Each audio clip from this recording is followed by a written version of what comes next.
in this video I will draw the structures and I will explain the structures of monosaccharides like glucose, fructose and galactose, which you have in your syllabus this year.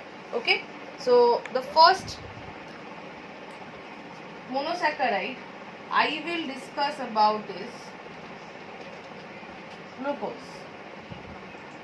What we know, glucose, whether fructose or galactose, they all are hexose. That means 6 carbon sugar. So from that we can clearly understand the skeleton of glucose will have 6 carbons. So I will draw the skeleton first. That means 6 carbons first. 1, 2, 3, 4, 5, 6. Okay. Now, if they need to make one unit, that means they need to form bond between them. So each carbon is holding the following one. So they all are holding each other. What we know that every carbon has 4 hands, free hands. So one hand it has invested for the next carbon. It is having 3 more. This carbon has invested 2 hands to hold 2 carbons on both the end. So it will have 2 free hands. The next also the same. 4th one same. 5th one same. Last one again will have 3 hands free. Right? Now, carbohydrates or rather monosaccharides can have 2 functional groups. One is aldehyde, that is CHO, another or ketone, that is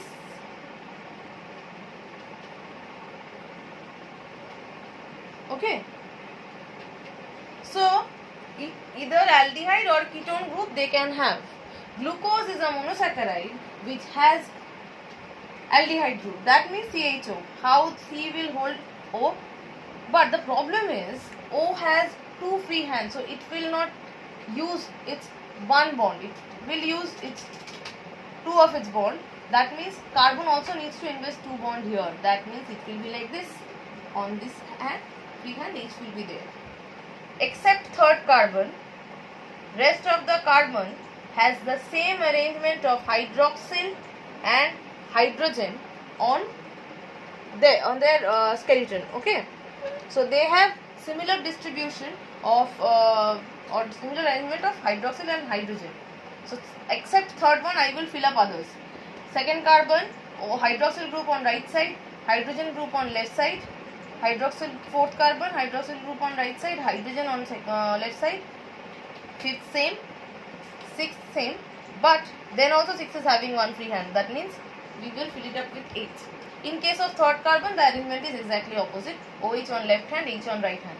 Now, if I want to keep the last carbon or the terminal carbon in a more compact state, then what I can do? I can write it in this manner also.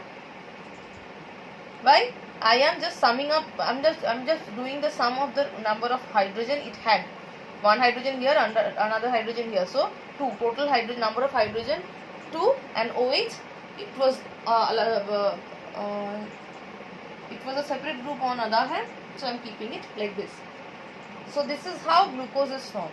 This structure of glucose. This is the functional group.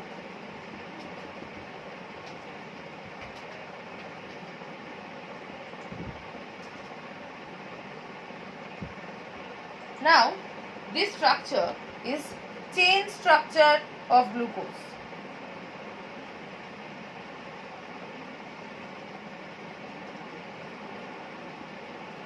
Okay, before I move to the next part, you just copy down the structure.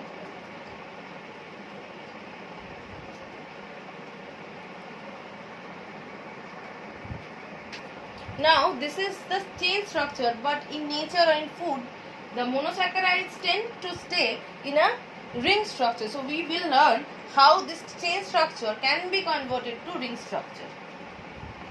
I am keeping the structure as it is. I'm just removing the additional information.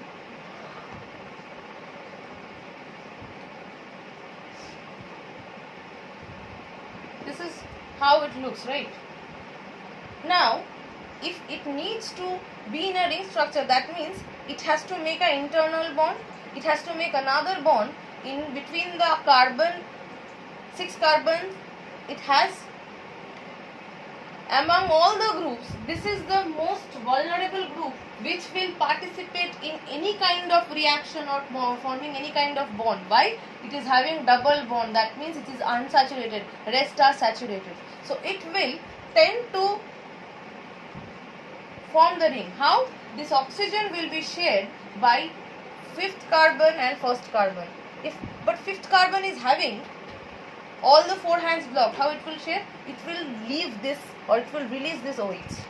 So this OH will be released and it will be free. So I am keeping it here as a free group. Now this, if till the time it was being shared, this carbon was holding the OH with O with 2 hands. Now it will be shared.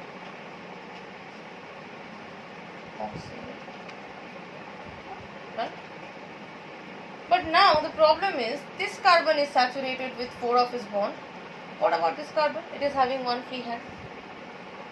It will hold the OH, free OH with its free hand. But when we are writing it or we are doing the structure theoretically, it is not a perfect arrangement where you are keeping the hydroxyl group at a free end like this. So to make it more presentable or make it correctly presentable, we will take this bond over the head of the carbon and we will keep the OH here. So this is the ring structure of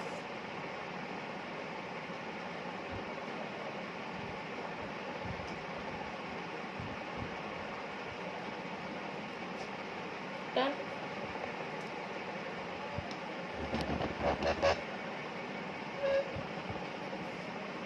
Before I erase it, copy down the structure.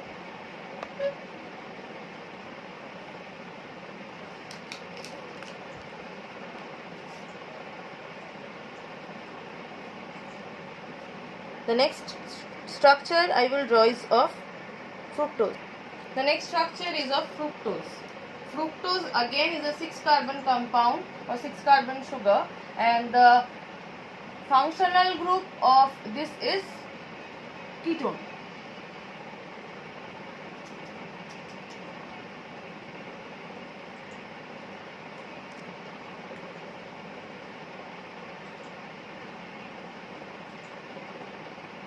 Okay.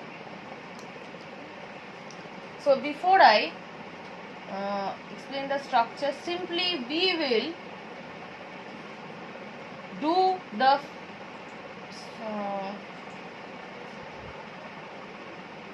skeleton of fructose with 6 carbons. 6 carbons, 3 carbons I have already done. 5, 6. So obviously they will be interconnected. That means they will invest one bond each.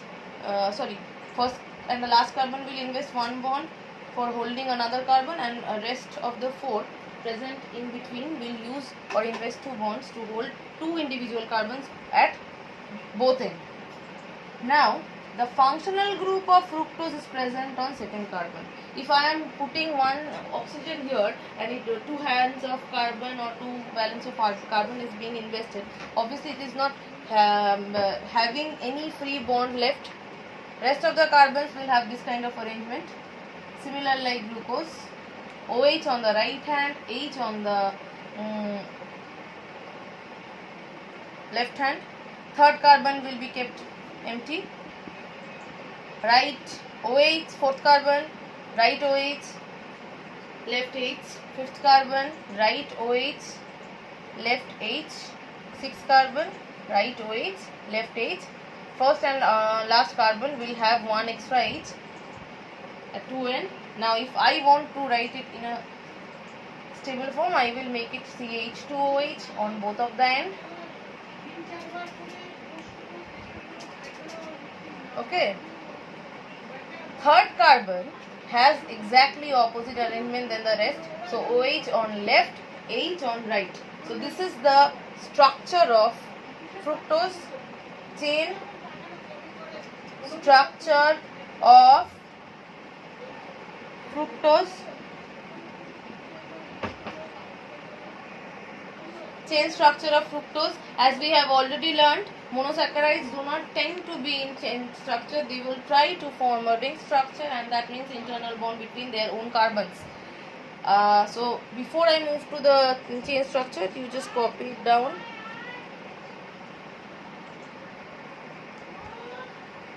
Now we will do the chain structure, ring structure of fructose. We will keep the structure intact until unless we understand what are the positions from where the bond will be formed. Obviously, the second carbon is having one oxygen and holding it with two of its bond. It is easier for this oxygen to set its one hand free to hold another carbon and form a ring. And again it will target the fifth one, but fifth one is saturated, so it has to set a bond of its free to hold that oxygen. Obviously it will release the hydroxyl group. I am keeping the hydroxyl group here. Now that means this space is empty, so it is empty, and this oxygen is being shared by both of the carbon. That means now if oxygen is using one hand here, obviously oxygen is not used two hand here. Now it is having one for each. That means the one bond of this second carbon is empty. It will hold this hydroxyl. So this is the ring structure of fructose.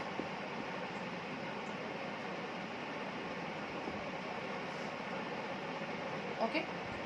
Before I erase it, copy it down so that I can move to the last structure of monosaccharide.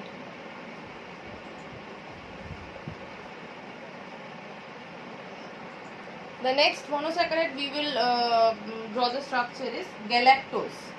Okay, galactose has almost structure as same as glucose.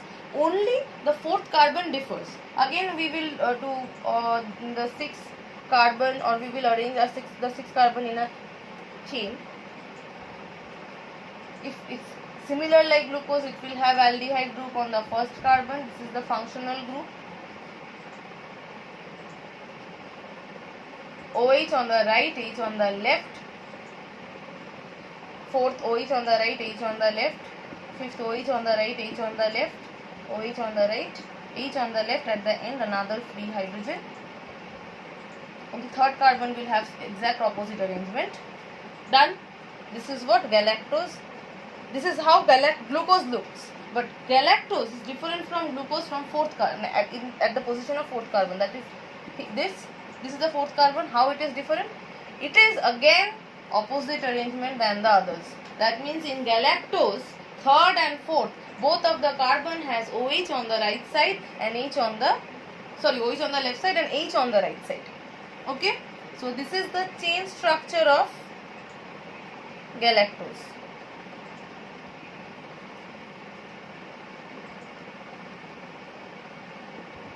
This is the functional group, aldehyde group.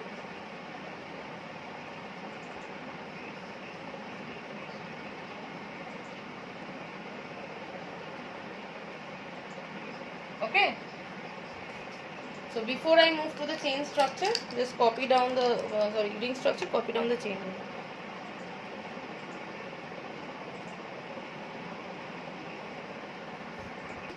As we know, any monosaccharide tend to be in ring structure. So it will again form a ring structure naturally when it is present in food substance. Usually galactose can be obtained from milk source only.